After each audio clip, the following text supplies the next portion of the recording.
Welcome to Becoming Limitless. This is the podcast for entrepreneurs who want to optimize their brain and their body with biohacking. I'm going to teach you how to eliminate brain fog and upgrade your health so you can have more productivity, energy, and growth in your business. I'm your host, Tanessa Shears. Let's jump in. Welcome back to the Becoming Limitless podcast. How's your week been going? I hope it is off to a really good start. I have had such a good day so far. I've been doing a lot of reading and I made a commitment to myself just over 6 weeks ago to start coaching hard with my clients and being willing to say the things that other people aren't willing to say to them, because I had this moment today on a call and it was so fun. And I love when you say those things and you can see someone be like, oh my gosh, I never noticed that about myself before. And one of the things I had fun doing today was I was telling a client, I'm like, you are not allowed to say, I don't know, or I don't know how, or I'm confused anymore in our conversations. You have to guess at what the answer might be and be willing to be wrong. And here's why I love this idea of never saying, I don't know how, or I'm confused. Because as long as you say those things, you're safe, right? You can stay in your comfort zone. Because if you know how and you find out how, then you're faced with the decision to take action on it. So then it puts you in two really dangerous positions according to your brain. You either can take action on it and risk failure, or not take action and know that you aren't taking action. And both those are uncomfortable. And I find for our brains, it is so much easier just to say, I don't know, I'm confused, I don't know how. And so that's something I don't let my clients say. I always say, let's take a guess. If you did know, what might it be? And so I had one of those moments this morning, and they just make for such good coaching calls. Anyways, so rolling off a couple weeks of good calls. But today what I want to talk to you about is how I only grocery shop 2 times per month. And you know what's funny? If you had asked me a couple years ago, I never thought this would have been exciting enough to record a podcast episode on, but I had a TikTok reel go really viral on this exact topic. I have been asked about it on podcast interviews, and I've been having DMs being like, okay, lay this out for me because this isn't making sense, or how do you do this? And so I'm not only going to be telling you today how, like the thought process that I go through and what it takes to actually be able to grocery shop only once every 2 weeks. And I'm going to be also sharing with you the 7 things that you might not be thinking about that create such a good argument and reason for only grocery shopping twice a week, because there's a lot you aren't thinking about. And it hasn't been until I've been able to only do grocery shopping twice a month that I've been like, oh my gosh, this is pretty cool. More people need to know about it. So let's dive in. So, I'm going to say right now, I have done all the things in between, right? I've been in the health space since 2008, owned this business since 2014. We're on our 10-year anniversary this February. So excited. And I've done weekly planning for a long time. And before that, I used to grocery shop multiple times a week. And actually, this is what most people and what most of my clients do. They're constantly stopping at the store to, grab bananas or get more milk or get more bread. Like, this is what I'll hear is they're like, oh yeah, but we just ran out of this. And so we popped back into the store. Or, we didn't think about what we wanted to do ahead of time for food. And so, we're just going to pop by the grocery store on the way home. And I'm going to go over a ton of reasons of why this is not the most effective use of your time or your money. But what I'm doing it now is my family, we are doing the planning and grocery shopping every other week. And this, believe it or not, is important to your business, because this whole podcast is all about biohacking for brain fog and energy and focus so that we can make more money in our business, be more productive, have more fulfilling lives, right?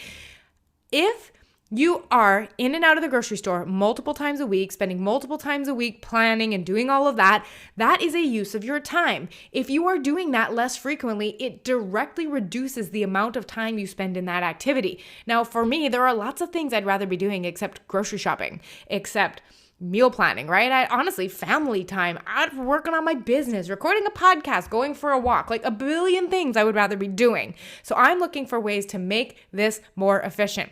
On top of that, eating better. Like, your brain is the best asset you have in your business. I'll say it 100 times over.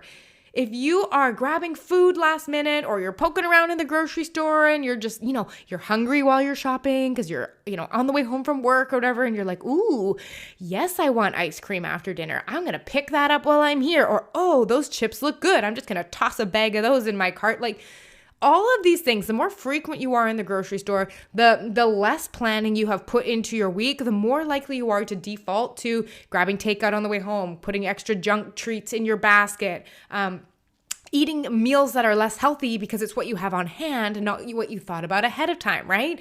And if you're eating foods that are highly processed, even moderately processed, or you're eating just simple carbs because it's what you can grab on the way home, like, this is going to affect your blood sugar. And when your blood sugar is going up and down and all over the place from this processed food, your energy goes up and down. Your brain's not clear. You can't stay focused. You're distracted easier. You get energy crashes in the afternoon.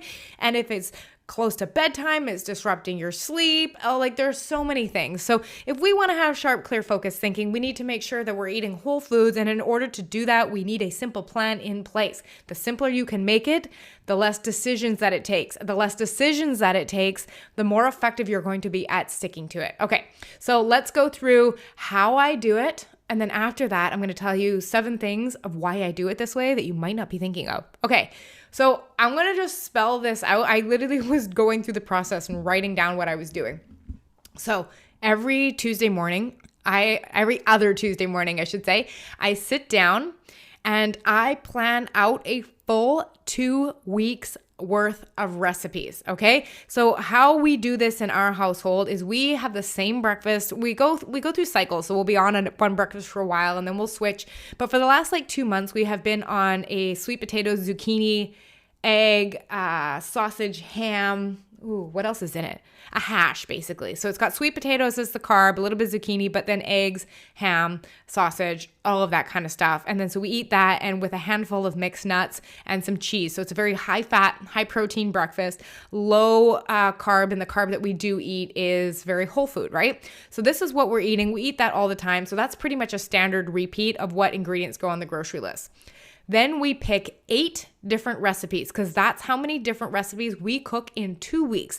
And how this works is 4 of those recipes are lunches and 4 of those recipes are dinners. We only cook twice a week. So let's say I'll cook a lunch and dinner recipe on Sunday. That'll last us till Tuesday night. Wednesday, we'll cook a lunch and dinner recipe and that'll last us till Sunday, and we'll repeat that cycle. So 4 recipes per week cooked on 2 different days.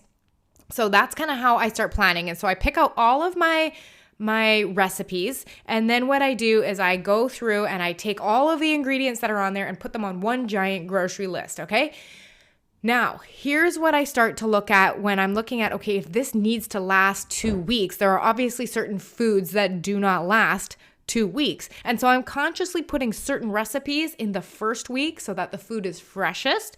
And the recipes that I'm putting in the second week are maybe frozen. So I'll give you some examples. So like I was talking about, if I go grocery shopping on a Tuesday, from Tuesday to the following Tuesday, those foods are usually fresher. And I'm going to choose recipes with foods that go bad quicker, like I said. So good examples of this are like rotisserie chicken. They'll only last a couple days.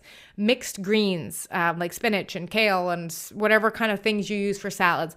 Bananas. Sometimes avocados. It depends on how firm they are. If you get soft ones, they're going to go bad quick. But avocados, sometimes they'll hold a long time. Really just depends. Broccoli, green beans, sometimes asparagus and Brussels sprouts, right? And so those are the things that hold. Now, we don't eat bread or drink milk in our house, and we don't have it in the house. So that is not something that I need to be shopping for regularly. If you do include those things in your diet, you could just kind of do that same thinking process that I think through is like, okay, those things are only going to last the first week. I'm going to make sure that those recipes land in the first week. Okay, so then 1 week has gone by. It's Tuesday again. This is where we flip over to our second set of recipes. And these recipes often have foods that are frozen. So, or foods that like stand, they hold longer, right? So foods that we choose that last the whole 2 weeks are things like apples, potatoes, peppers, believe it or not. Eggs are good in the fridge for a while. A lot of our meat, all of our meat is frozen. Like with the exception of rotisserie chicken, we rarely buy fresh meat. It's always like we buy it and then we freeze it right away, whether that be salmon, whether that be chicken, whether that be grass-fed, grass-finished beef. All of that stuff goes straight in the freezer. Rice lasts a long time. Celery does. Anything frozen. Frozen vegetables, frozen fruit.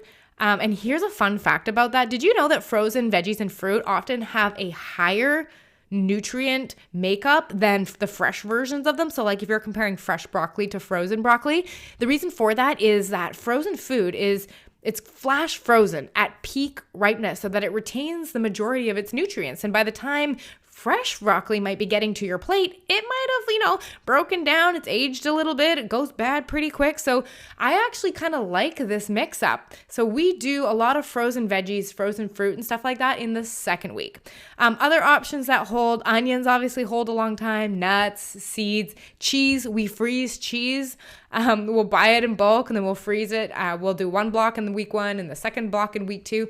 So you're always just looking at like, what can I freeze? Meat, vegetables, all of that kind of stuff. And one thing I've been experimenting with lately is even if you do buy stuff that goes bad quickly, like fresh broccoli and fresh cauliflower, what I will do is I will split it up and make 2 batches. So I'll cook part of it and it'll be fresh. We'll do baked veggies. And then I will take like a reusable silicone freezer bag and I will freeze the remainder of it. And it just turns into frozen veggies. So been experimenting with a lot of that, but I think that's where you really need to start thinking outside of the box.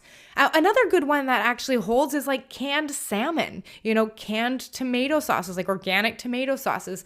Always be looking for the things that like, what could I eat on those weeks that doesn't involve it being super fresh, okay? So like I said, we write down all the ingredients we need. I sort them in my head, which recipes are there gonna be enough for my week 1 style vegetables and food that's fresh and week 2 that's frozen. I wrote them all down and then I actually sort my lists into Walmart and Costco and Meridian Meats. So we get a lot of our canned stuff, just like quick grab stuff from Walmart. Costco is obviously all our bulk vegetables, bulk organic vegetables, bulk meats, and that kind of stuff like that. And Meridian Meats is where we specifically go for things like grass-fed, grass-finished beef, and any type of really whole food meats that we can't get at Costco. Then we shop. So the nice thing is just based on our work schedule and because my husband is now not working a full-time job, like I do all of the planning and he does all the shopping, which is really great. And he goes and it's some me time away from the kids every other Tuesday morning. He'll go and he'll take, 2 hours. He'll nice leisurely shop on his own, but he will get all of the grocery shopping done.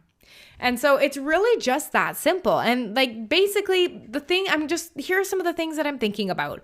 I'm thinking about things when I'm doing this meal planning process of like, do I have enough of this? And so good examples are like looking in my cupboards of like, okay, if we aren't getting groceries for 2 weeks, will I have enough chia seeds to last me 2 weeks? Will I have enough mixed nuts to last me 2 weeks? Will I have enough wild canned salmon to last me 2 weeks, right? And I'm always thinking, and at the beginning, this may be hard to estimate. And so I found I overbought a lot at the beginning, but now I know exactly how long things last. I've been doing this so long now, probably since Hannah was like maybe 8 months old and she's almost 4 now. So we've been doing this for quite a while. And so I'm always just estimating, like I'm able to look at a bag of rice now and be like, yep, we've got 2 more weeks out of that. Or nope, we definitely need to pick up another bag. And that's a skill that you will learn along the way. And it's okay if you get it wrong the first few times, not a problem. The other thing I'm thinking about is my husband and I actually have a shared Google Notes checklist. So his phone and my phone, we both have Google Keep, and it shares a note. And this is our ongoing grocery list. And we have, in that note, we have a list for Walmart, we have a list for Costco, and we have a list for Meridian Meats. And throughout the week, instead of having, your partner say like, oh yeah, we should probably get, more avocado oil at the grocery shop, and then nobody remembers, and then you go grocery shopping, and then you get home, you're like, we forgot avocado oil, and somebody has to go back to the grocery store. Because we have this shared list, if any of us goes, I need to get more toothpaste, I need to get whatever it is, avocado oil, we can both open our phones and add to this mutual list. And so when I sit down every other Tuesday to make my grocery list, I'm able to just look through it and be like, okay, I can see here Flynn added toothpaste and I added avocado oil, and that's how we make sure we're not missing anything. Because it's when you start missing stuff and forgetting about stuff, that's when you end up going back multiple times to the grocery store. I will say one other thing that I do to prevent multiple grocery trips is when I have all my 8 recipes and my breakfast, and I'm going through the ingredients, I will write every ingredient that is on that recipe on my grocery shopping list. I'll take my grocery shopping list over to my pantry and I will then check off things I already have. And this makes sure that I get everything that I need, because if I don't do this, there's always like some random dill spice or like oregano or something that I totally thought I had enough of but didn't when I got home. So having the split list between partners is really handy, as well as this like pantry elimination checklist kind of thing. Hey, quick interruption. Have you ever wondered how to supercharge your mornings and have sustainable energy all throughout the day in your business? Well, dive into my playbook with 12 biohacks designed for entrepreneurs like you. You can boost your energy, sharpen your focus, and transform your productivity in your business with my free guide, 12 Ways to Biohack Your Energy. You can maximize your day starting right now. The link to grab it is in the show notes. So that is the how. And I know our brains love to know how, so I'm giving you the how. But where I want to really focus the attention for the last half of this podcast is from some of the comments I got on that TikTok video. I feel like that TikTok video got like 30,000 views or something.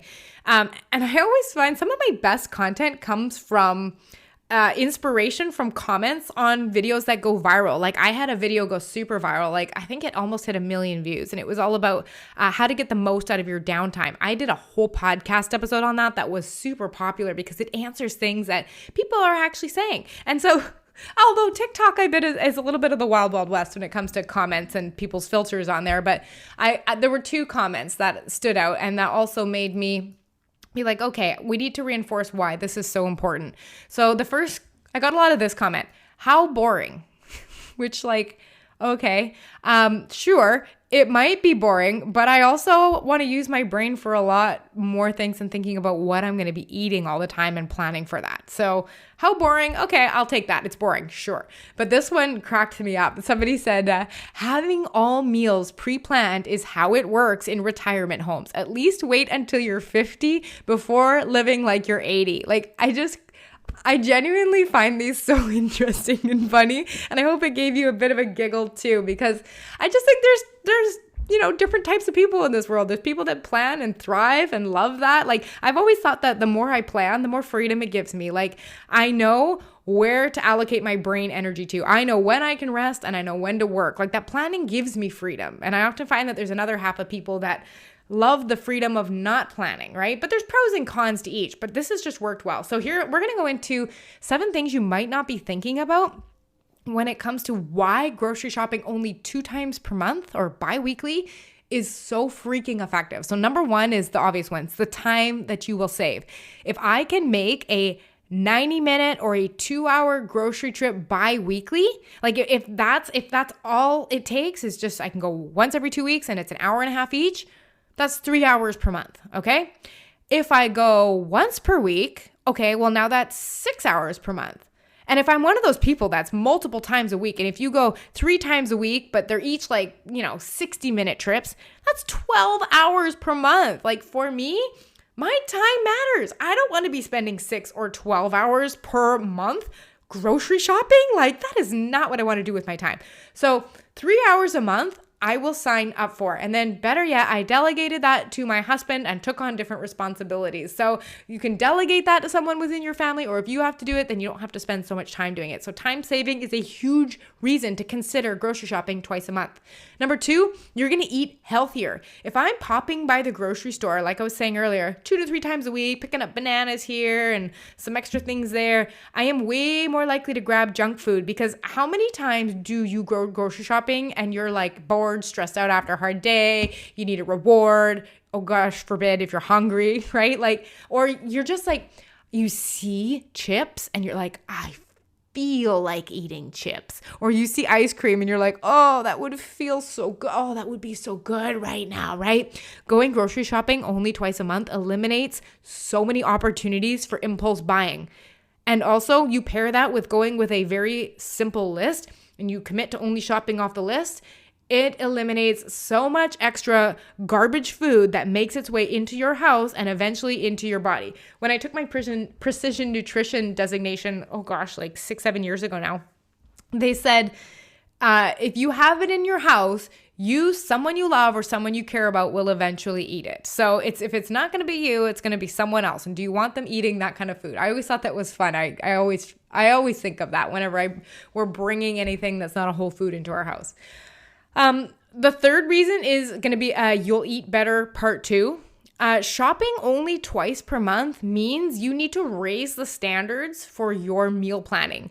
You can't just plan 1 or 2 days ahead of time and grocery shop 2 weeks at a time, because you will end up underbuying, overbuying, food going bad, wasting a ton of money, all of that kind of stuff. So by committing to saying, this is it, I'm grocery shopping now and I won't be back for 2 weeks. By planning, you have to actually commit and decide ahead of time how you're going to eat for 2 weeks. Like, wouldn't it be nice if you just knew that the next 2 weeks were planned, you had all healthy foods, and all you had to do was show up and cook the meals? Like, all the thinking was taken out of it. You knew you had what you needed.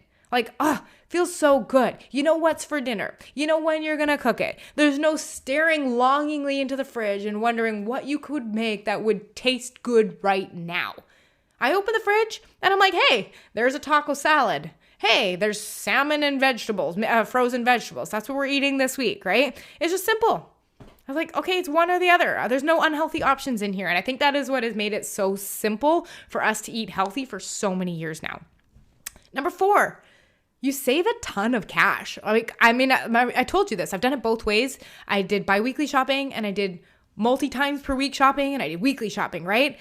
And if you don't know this about me, I'm detail-oriented and I like data. You probably have figured that out by now. But here's what you might find completely insane. Every year since 2008, I have recorded every dollar spent at a grocery store. I have a budget spreadsheet. I talked a little bit about this in the episode I did on my podcast. I think it was episode 101, and it was all about the money math breakdown of how we found when enough was enough. It was episode 101. Anyways, I have budget spreadsheets and they go all the way back in time. And every month I go through all of my credit cards and our bank accounts and I put all the money that I spent on groceries in one cell and all of them on, say, rent in another cell and all of that kind of stuff. And I went through it all. And this is why I can tell you this for a fact. When we grocery shop more frequently, or the more entries I have to make into that data spreadsheet, the more money we spend. We spend $200 to $300 per month more by going more frequently. My theory behind this is that there's just more impulse buys, right? It's less organized. The other thing we save money on is we eat out a lot less because we have to plan better. So there's never oh, dang it, we don't have any food and it's dinner time. Should we grab some takeout? Nothing wrong with takeout every once in a while, but it has eliminated that. So between saving $200 to $300 a month and eating out a lot less, this is great. I'm saving cash. And right now, I think as of our last projection, keep in mind, we are a family of 4 living in Vancouver. We eat mostly wild, grass-fed, grass-finished, organic. We spend about $1,100 per month on food. And I literally was talking to somebody, a friend the other week, and he was like, that's insane. We spend double that. And they both have 2 very little girls as well. So like I said, a lot of it comes just down to planning, knowing what you're going to eat, not wasting your food. And that leads into point number 5. Shopping this way, we waste nearly zero food. We buy what we need in the amounts we need. You're not going to walk into our house very often, very rarely, and look in our fridge and have spinach going bad, bananas that have gone bad, food leftovers forgotten in the back of the fridge. This just doesn't happen at our house because we eat everything we buy. And it's insane. If you come into our house on the day or 2 before a grocery shopping trip, it'll look like we have no food because everything will have been eaten through. Not only is this good for your wallet, but it's so good for the environment. You're not wasting all the packaging that you buy the stuff in and you throw it out, and you're not wasting food. Awesome, right? And if this hasn't all convinced you by now that this might be a better option, I'll give you 2 more. Number 6, reason you can use your brain for better things. Do you want to use that brilliant business brain of yours thinking, what are we going to eat today, one more time? right? I mean, I'd rather take 30 minutes 2 times a month to plan it all, make the grocery list, than waste my energy doing that every week, multiple times per week. Even just think about how much space in your brain decision drama takes. What are we going to eat? What are we going to plan? Who's grabbing groceries? Like, just even think about that rattling around in your head. Filling up your to-do list slots, adding one more task to an already demanding schedule. Like, I'm not signing up for that. My brain is way better served recording podcasts like this that you can listen to, that you can change your life with. It's better served being with my kids, serving my clients, being with my husband, thinking about my future, being present on vacation, like, so many things. And I know I'm recording this pre-Panama. When you listen to this, we will, when am I planning on releasing this? Yeah, we're going to be well into our Panama trip when you're hearing this, our 2-month trip to Panama that we are going to be taking. But we plan to do this same thing in Panama. I'm going to see how it goes, but we want to only grocery shop and prep once every 2 weeks. We'll see how it goes. All right, rounding on our last reason. Are you ready? Reason number 7 that you may not be thinking of why grocery shopping twice a month is such a great idea is peace of mind. Now, hear me out on this. Imagine this moment. And this is literally a moment that happened to me when we broke our plan one time, because we're not perfect, but we broke our plan one time. And we decided it was just kind of chaotic, and we all went grocery shopping together. And at the time, I had a 3-year-old. She's still 3, I guess, but it was younger, and an 8-month-old baby. So Tenley's now 19 months. So it must have been, 11 months ago. Anyways, we were driving there, and we got pulled and we got stuck behind a train. And this train was just, the trains in the city that we live in, they go on forever. They stop on the tracks. Like, you don't want to get stuck on a train, behind a train where we live. And I'm sitting there waiting. And then the baby starts crying. And I'm like, oh man, okay, well maybe she's hungry because we've been sitting at this train for half an hour now. So I get into the back seat and try to feed her. And then the train goes, we had to pull into a parking lot to finish feeding her. And then I put the baby back in the car seat. And then we get on the road again. And you wouldn't even believe it, another freaking train. And we were like, for real? A train right now? And by the time we got to the grocery store, and now we have to get both kids out of a car seat, set up the stroller, get the baby into the stroller, walk into store number 1, come out of store number 1, everyone back into the car, all the car seats, doing all that. And store number 2 and store number 3, because remember I told you we shop at Costco, Walmart, and Meridian Meats, and we hit those all in one trip. And all that in and out of the car, that was for one trip to the grocery store. I do not want to do that every week, 4 times a month. No, thank you. And those people that go multiple times a week, 12 times a month, if you're like, 3 times a week grocery shopping, also no, thank you. 2 times a month, I can manage that. 2 times a month, delegating that task and just doing the planning, I can also manage that. So my peace of mind comes from the idea of like, it's just not something I have to think about.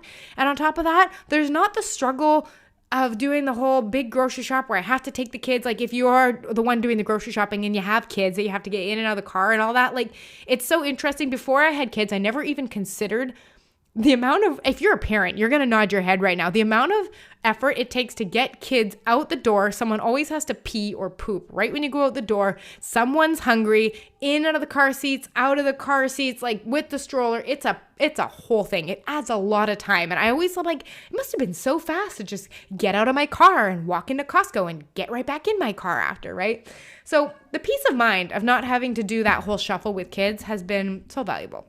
So that's it. That is my whole how-to breakdown for what goes into grocery shopping twice a month, my thought process behind it, and why I have really anchored this into being the best decision for our family. I hope it has been valuable and inspiring. And if you decide like, hey, I am going to try this 2 times a month grocery shopping thing, can you tell me about it either by sharing this episode on your Instagram stories, tag me, I'm at Tanessa Shears, or just jump into my DMs. Let me know. Like, I love hearing when you guys test out some of the wacky things that I have experimented with over the years that work out so well. And even if you don't want to share that you're doing this, come say hi. Follow me on Instagram. I'm at Tanessa Shears. I'm on there 5 days a week, posting content, getting on stories. I love being active on there and connecting with you. It really makes this feel like I'm having a conversation with you and a community reality and like I'm not just like talking into a mic in my office on a random Thursday morning. But anyways, I really hope you have a beautiful week. If you got value out of this, I'd be honored if you could leave me a review on Spotify or iTunes. Like I read them all.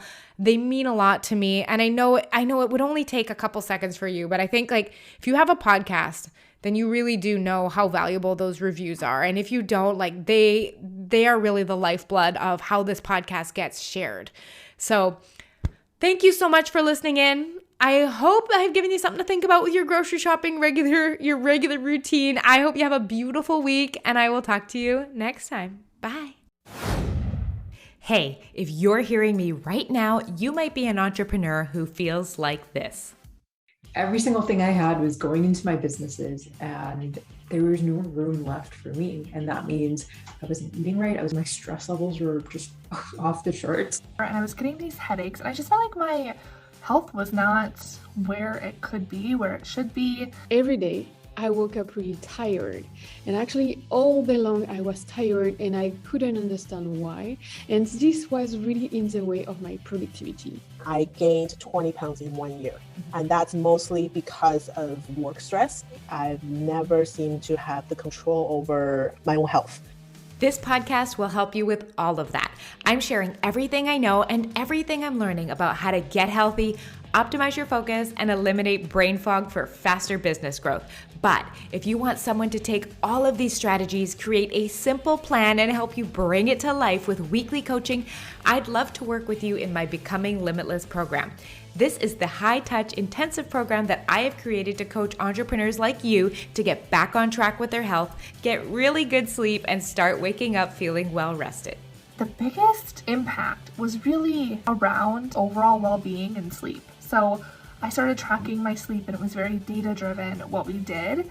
And I saw measurable progress and improvement week to week, month to month. Now I prioritize sleep. I have my whole family on a better sleep schedule. You'll get my expert eyes on what you eat and help you develop a simple plan that sticks. Well, she helped me really figure out what works for me nutrition-wise. It's not just like some cookie cutter plan. It's let's figure out what works best for your body and just optimize everything so I can show up at my best for my family, for my business, and just feel good. And of course, have you showing up to your business with clear, focused thinking so you can scale your business faster. Both my companies have grown over the last 2 years. I'm waking up more energized, and I'm able to be more productive in my business. You're going to learn how to optimize your brain and your body using a combination of wearable technology, accountability, science-based biohacks, and weekly personalized coaching. I'm not only going to share what to do, but I'm going to teach you how to be consistent and develop the self-discipline that keeps this going for the rest of your life. Coaching is where the magic really happens, because without coaching, you'll end up right where you started, because those blocks and those underlying patterns that got you here are still there. You have to really rewire the way you think, and that's what Tanessa helps you do. And it's good to have somebody who's got your back, who will hold you accountable, and who will help you work through this process together. I help you become a human being instead of just a human doing. You get to have your health and a successful business too. It doesn't have to be a choice.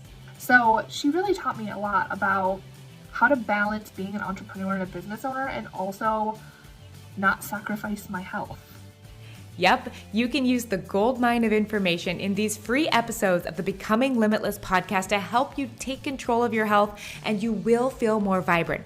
But if you want, you can outsource your health to me and put your brain power back on growing your business. If you're ready to commit to upgrading your health and start feeling more energized within the next couple of months, click the link in the show notes and book in a consultation call with me.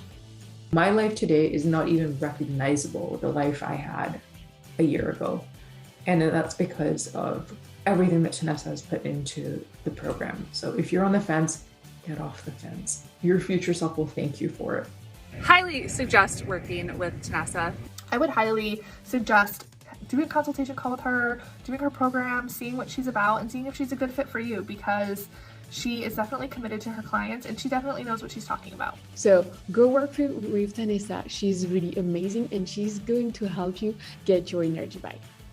Hit the link in the show notes and book in to talk with me about your health, and I'll see you on our first call.